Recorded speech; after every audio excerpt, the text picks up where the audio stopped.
Alhamdulillah dan rasa syukur terhadap Ilahi kerana pada hari ini kita telah dipertemukan dalam forum yang membincangkan mengenai isu, cabaran dan inovasi sistem solar bagi teknologi hijau.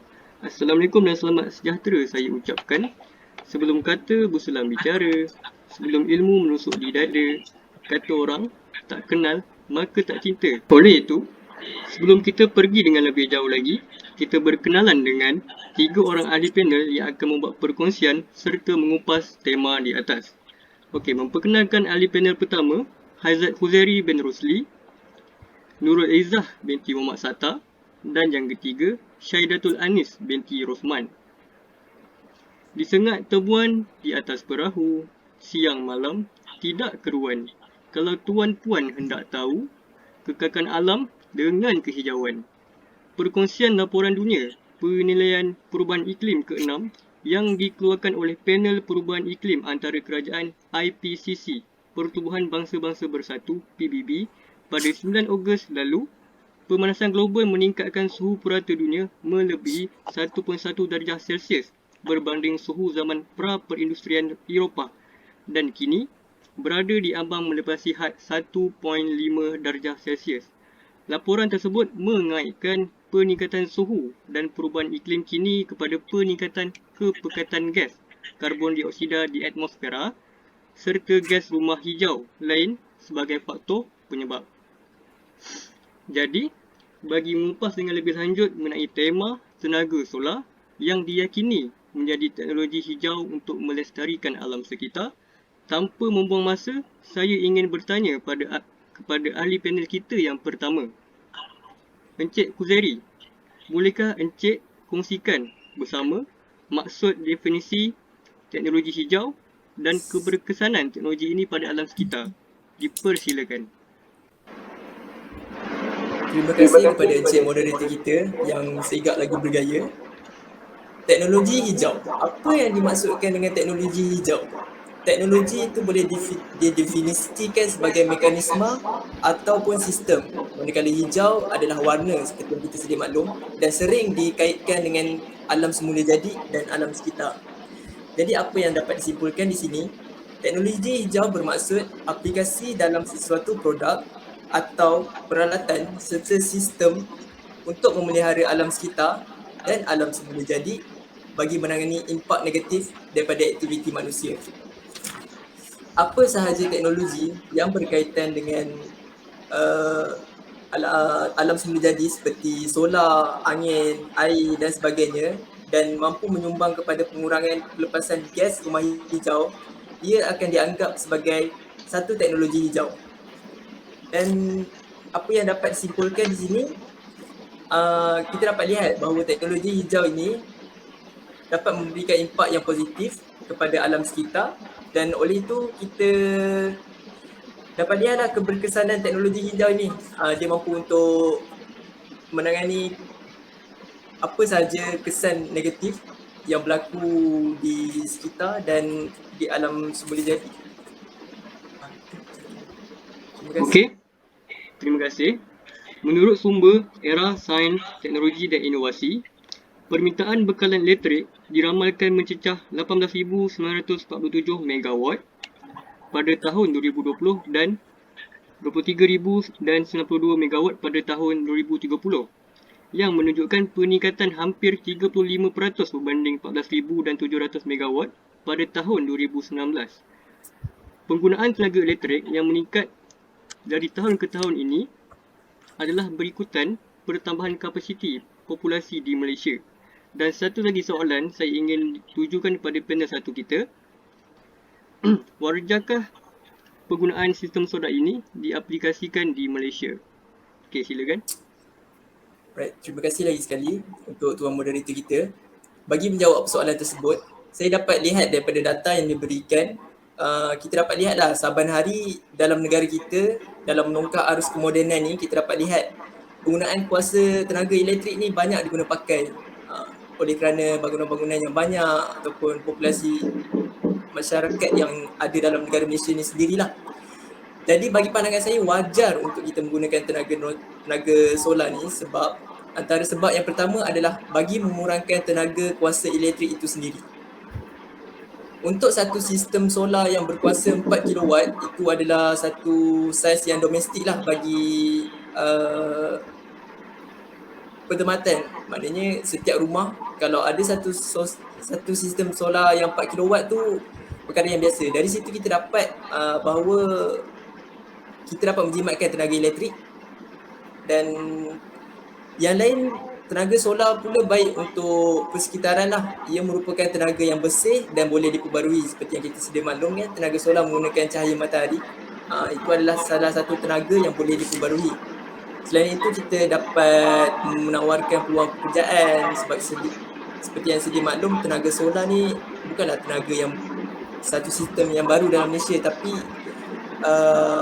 kurang kemahiran pekerja dalam sistem solar ni. Jadi kita boleh menambahkan lagi peluang pekerjaan kepada masyarakat Malaysia. Selain itu, tenaga solar ni tenaga yang percuma dan ia lebih selamat kepada alam sekitar. Bagi mengakhiri saya punya soalan ni, saya suka untuk memetik kata-kata seorang kata idola lah dalam dunia ni, iaitu Bill Gates. Dia pernah berkata, it's really kind of cool to have solar panel on your roof. Maknanya dia pun sendiri support lah sistem solar ni diguna pakai dalam dunia ni untuk kebaikan bersama. Itu saja. Okey, terima kasih Encik Huzairi. Begitu jelas sekali definisi dan penerangan terhadap soalan yang ditujukan. Seterusnya, kita beralih sudut pada yang berbahagia panel kedua kita, Cik Izzah.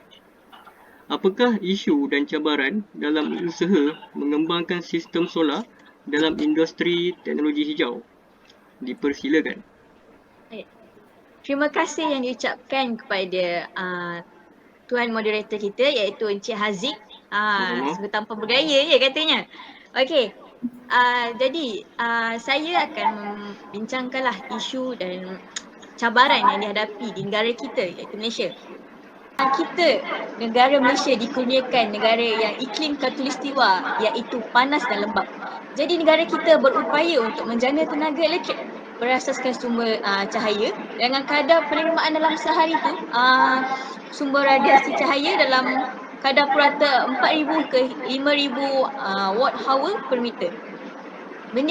Perkara ini dapat mengurangkan impak dan kesan pencemaran alam sekitar daripada karbon dioksida. Ini mendatangkan impak dan kesan positif kepada rumah hijau. Jadi terdapat beberapa isu dan cabaran yang dihadapi. Walaupun terdapat kelebihan, pasti ada kekurangan. Jadi cabaran yang pertama yang dihadapi ialah dari segi kos. Kos pemasangan bagi sistemnya agak tinggi. Dan kos pemasangan sistem ini bergantung pada aspek perkara contoh sesuatu sistem tu dia bergantung pada berapa banyak yang diukur tenaga watt tu. Semakin banyak tenaga watt yang diukur, semakin tinggi kos dalam sistem pemasangannya. Contoh, dalam suatu rumah dan suatu bangunan berbeza dari segi kos dan segi pemasangan. Jadi bagi suatu bangunan itu, sistem penyimpanan ialah sistem tengahnya menggunakan sistem bateri. Bagi teknologi sistem bateri agak baru lagi diperkenalkan di Malaysia. Jadi di Malaysia ni kalau sistem bateri untuk sistem penyimpanan solar tu dalam 1 kilowatt tu dalam RM5,000. Jadi agak mahal lah jika dibandingkan dengan komersial lain, iaitu dengan 1 kilowatt dengan 1 kilowatt dengan RM3,000 sahaja. Jadi nombor 2 ialah faktor kekurangan kepakaran tenaga kerja. Okey, dekat Malaysia ni kebanyakan syarikat sistem solar menggunakan kepakaran tenaga kerja daripada warga negara luar, contohnya China. Okey, mereka menggunakan tenaga kerja yang untuk juruteknik dia, sistem penyelenggaraan dia ialah orang luar. Jadi di manakah orang Malaysia? Jadi kita tak dapat nak bangga dengan sistem solar kita sebab dikendalikan dengan orang luar. Okey, jadi dengan ada perkara sedemikian, kerajaan membuat khusus latihan pemasangan dan penyelenggaraan untuk warga Malaysia. Jadi orang Malaysia boleh tampilkanlah diri, tunjukkanlah bakat, naikkanlah kemahiran dekat negara kita kan. Tunjuk orang Malaysia ni boleh. Okey. Masa agak mencuburi dan jadi saya pulangkan balik kepada tuan moderator kita untuk sambung. InsyaAllah nanti saya akan sambung lagi kepada forum akan datang. Terima kasih. Terima kasih diucapkan kepada Cik Izzah dengan penjelasan yang jelas dan padat sekali. Tanpa melengahkan masa, saya menjemput panel ketiga, Syahidatul Anis binti Rosman bagi mengupas mengenai inovasi tenaga solar. Dipersilakan. Okey, terima kasih kepada moderator yang pekertinya membawa rasional persoalan. Okay. Ramai yang menganggap tenaga solar dihasilkan dari haba yang terhasil dari matahari. Hakikatnya, tenaga solar dihasilkan daripada radiasi cahaya matahari. Matahari adalah sumber tenaga yang sangat kuat dan sumber tenaga ini boleh dimanfaatkan dengan pemasangan panel solar. Terdapat alasan mengapa tenaga solar telah menjadi satu topik hangat apabila berbicara tentang inovasi ataupun pembaharuan. Penggunaan bahan api untuk menjana kuasa elektrik ternyata membawa masalah kepada bumi dan alam sekitar melalui pengeluaran gas karbon dioksida. Sehubungan dengan itu, pengganti untuk penjanaan elektrik lebih mesra alam sangat diperlukan dan penggunaan panel suria ialah antara pilihan ramai bagi tujuan berkenaan. Penghasilan inovasi terhadap sistem solar bertujuan bagi meningkatkan kecekapan sistem solar yang menjana tenaga elektrik supaya mampu mengesan dan mengawal nilai penjanaan kuasa. Okey, pengganti untuk penjanaan elektrik lebih mesra alam sangat diperlukan dan penggunaan panel suria ialah antara pilihan ramai. Okey, walau bagaimanapun, kuasa elektrik keluaran panel solar suria ni amat bergantung kepada cahaya matahari yang diterima. Oleh itu, penggunaan teknik kawalan yang betul adalah perlu bagi memastikan panel suria sentiasa dapat mengeluarkan kuasa elektrik. Okay, sebagai contoh, inovasi seperti ramai pengguna memasang panel suria yang berkuasa kira-kira 4 kW di atas bumbung rumah atau bangunan komersial juga boleh tingkatkan tenaga dijana panel suria sedia ada sekaligus dapat tambah hasil jualan tenaga elektrik daripada panel suria yang dipasang di atas bumbung bangunan. Okey, sistem solar ni juga terdiri daripada dua jenis. Jenis pertama dipanggil solar terma yang menghasilkan tenaga haba bagi pemanasan dan pengeringan. Okey, sebenarnya solar terma ni telah lama diamalkan bagi dalam proses pengeringan baju dan makanan. Okay, apabila reka bentuk peralatannya ditambah baik dengan teknologi, pemanasan yang dihasilkan menjadi lebih cekap sehingga dapat memanas air bagi penggunaan domestik dan industri.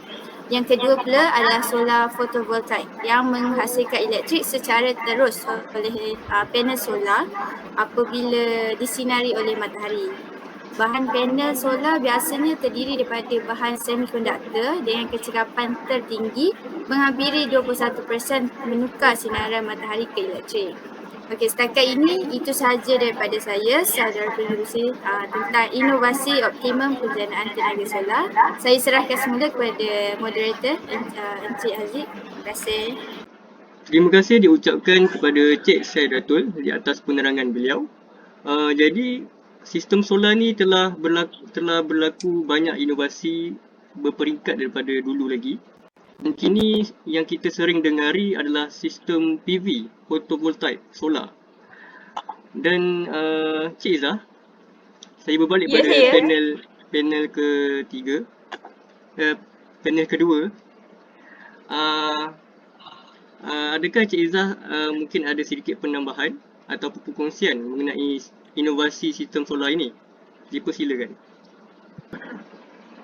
Terima kasih diucapkan kepada tuan moderator kita iaitu Encik Haziq. Jadi saya ada sedikitlah perkongsian nak diberikan kepada semua yang menyertai forum kita. Kita sedia maklum betapa canggihnya sistem solar ni. Tapi kita kebanyakan masyarakat tidak tahu siapa yang mewujudkan sistem solar ni. Siapa yang memperkenalkan sistem solar ini? Siapa yang buat sistem solar ini? Pada tahun bila? Jadi saya akan memberikan sedikit perkongsian lah kepada semua. Okey, sistem perkembangan teknologi untuk sistem sel solar ini bermula pada tahun 1839 iaitu oleh ahli fizik daripada negara Perancis iaitu Antoine César Becquerel.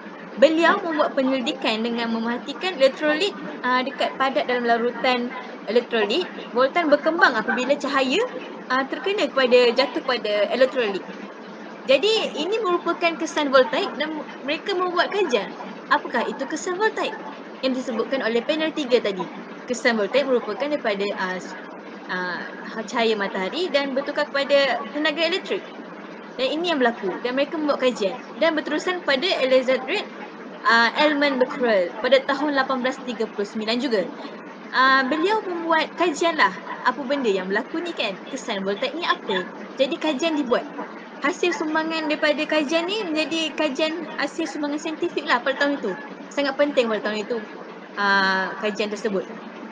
Kemudian selepas 44 tahun menurut Ensiklopedia Britannica, sel solar tulen telah dibina iaitu pada tahun 1883. Pada tahun tersebut, ahli fizik Carl Spirit telah mencipta sel solar tulen tetapi sel solar tersebut hanya mempunyai kecekapan 1%. Tapi sel solar tulen ni tak mendapat sambutan lah sebab harga yang tinggi dan hanya mempunyai 1% kecekapan. Okey, selepas 13 tahun dan 58 tahun lah, lebih kurang macam tu, 58 tahun macam tu, sel solar silikon yang cekap telah dibina oleh ahli fizik Amerika Syarikat iaitu daripada oleh Gerald Pearson, Calvin Wolf dan Daryl Chapin. Pada tahun tersebut iaitu pada tahun 1954 satu sel solar silikon telah dibuat iaitu mempunyai kecekapan 6%. Okey, 6% kecekapan untuk tukar cahaya matahari kepada tenaga elektrik lah. Haba daripada tenaga cahaya matahari itu, radiasi cahaya matahari tersebut. Jadi kecekapan tersebut menjadi satu fenomena dan ialah satu benda yang diinovasikan selepas 58 tahun. Jadi selepas tersebut suatu panel solar telah dicipta oleh syarikat yang sama. Dari situlah perkembangan inovasi yang telah dikembangkan dan menjadi kegunaan sehingga sekarang. Iaitu pada tahun 2021 hingga kini. Okey, jadi itulah sedikit perkongsian lah saya dapat kongsikan siapa ahli-ahli fizik. Jadi kita lepas ni dapatlah kenal siapa yang cipta solar, siapa yang membuat uji kaji. Itu sajalah daripada saya. Jadi kita dapatlah berkongsi pada rakan-rakan kita dari buku petang ini. Okey, kita berbalik pada moderator kita iaitu Encik Haziq. Okey, terima kasih Encik Izzah. Sungguh jelas dan terperinci sekali maklumat dan perkongsian mengenai inovasi fizik dari ahli-ahli tokoh fizik terkemuka dan hasil daripada inovatif daripada ahli fizik kita. Hasilnya sekarang kita dapat temukan ataupun kita berjumpa dengan produk yang efisiensi rating dia yang tertinggi kini adalah 22.8%. Maka kita nampak daripada situ sangat bergunalah inovasi tersebut. Okey, seterusnya saya berbalik kepada panel terakhir kita. Panel ketiga, Encik Syai Datuk Anis. Saya dimaklumkan Cik Anis merupakan bekas pelajar latihan industri di syarikat MCMC. Boleh Encik ceritakan pengalaman anda dalam mengendalikan sistem solar? Okey, dipersilakan. Okey, terima kasih moderator Encik Haziq kerana memberi peluang kepada saya untuk berkongsi pengalaman saya sepanjang menjalani latihan industri. Okey, bagi meneruskan dan menamatkan latihan industri, saya telah ditempatkan di salah satu tapak yang diuruskan oleh UDA Dayak Urus iaitu di Menara Suruhanjaya Komunikasi dan Multimedia Malaysia iaitu MCMC Cyberjaya. Okey, menara ni memiliki panel solar, turbin angin dan juga sistem penuaian air hujan yang terletak di atas bumbung tingkat 22 menara MCMC. Bangunan ini mempunyai potensi besar untuk menjimatkan tenaga kerana MCMC juga mengamalkan konsep mesra alam. MCMC juga telah diiktirafkan dengan Green Building Index iaitu GBI. Dengan kelebihan menarik ini yang komited untuk masa depan yang lebih hijau. Okey, sistem fotovoltaik ni yang paling sesuai untuk memasang panel solar adalah dekat bumbung biasanya lah kan. Di sini pencahayaan maksimum elemen dapat dipastikan. Okay, panel solar yang terletak di atas bumbung bangunan MCMC mampu menyediakan kapasiti elektrik maksimum sehingga 60 kW per jam untuk mengimbangi penggunaan elektrik di dalam bangunan tu. Okey, terdapat juga turbin angin yang mampu menjana kuasa elektrik menggunakan tenaga angin pada kapasiti maksimum 5 kW per jam. Okey, saya dekat sini berani menegaskan bahawa penerangan daripada panel dua kita iaitu Cik Izzah tentang isu dan cabaran sistem tenaga solar digunakan sememangnya tepat setelah saya memperolehi pengalaman mengendalikan sistem solar di Menara MCMC sepanjang menjalani latihan industri. Okey, antara dekat sini saya boleh cakap yang antara kelemahan yang perlu dihadapi jika mengaplikasikan sistem solar adalah kos. Kos pemasangan bagi sistem solar ni memang amatlah tinggi. Jumlah kos pemasangan pun kos pemasangan panel tersebut bergantung kepada beberapa aspek iaitu dari segi berapa banyak tenaga yang diukur dalam watt yang diperlukan bagi sesuatu tempat. Okay, memang betul semakin banyak tenaga yang diperlukan semakin tinggilah kos untuk pemasangan sistem tersebut. Okey, bukan itu saja. Kepakaran tenaga pekerja untuk penyelenggaraan sistem panel solar adalah sangat kurang dalam Malaysia ni. Tenaga kerja penyelenggaraan sistem solar fotovoltaik ni untuk meningkatkan pengetahuan dan kompetensi pekerja tempatan dalam bidang PV. Okey, untuk bagi memastikan sistem yang akan dipasang adalah berkualiti, mematuhi piawaian yang ditetapkan dan dapat bertahan lama adalah kurang dalam Malaysia ni. Okay. Contohnya macam inverter kan adalah satu-satunya bahagian yang perlu ditukar selepas 5 hingga 10 tahun kerana ia secara berterusan berfungsi untuk tukarkan tenaga solar kepada tenaga elektrik dah haba. Selain inverter, kabel-kabel juga memerlukan penyelenggaraan untuk pastikan sistem tenaga solar berjalan dengan kecekapan maksimum. Okey, secara kesimpulannya, bangunan hijau direka khas untuk menjimatkan tenaga, sumber dan menggunakan bahan-bahan yang boleh dikitar semula. Pengguna dinasihatkan agar tidak hanya melihat pada kos yang perlu dikeluarkan, tetapi sebaliknya harus juga melihat akan keupayaan tenaga ni dalam meningkatkan kualiti kehidupan serta persekitaran sekeliling. Okay, itu sahaja perkongsian daripada saya. Saya serahkan semula kepada moderator Encik Haziq. Terima kasih. Okey, terima kasih Cik Syaratul dan terima kasih kepada kesemua ahli panel kita.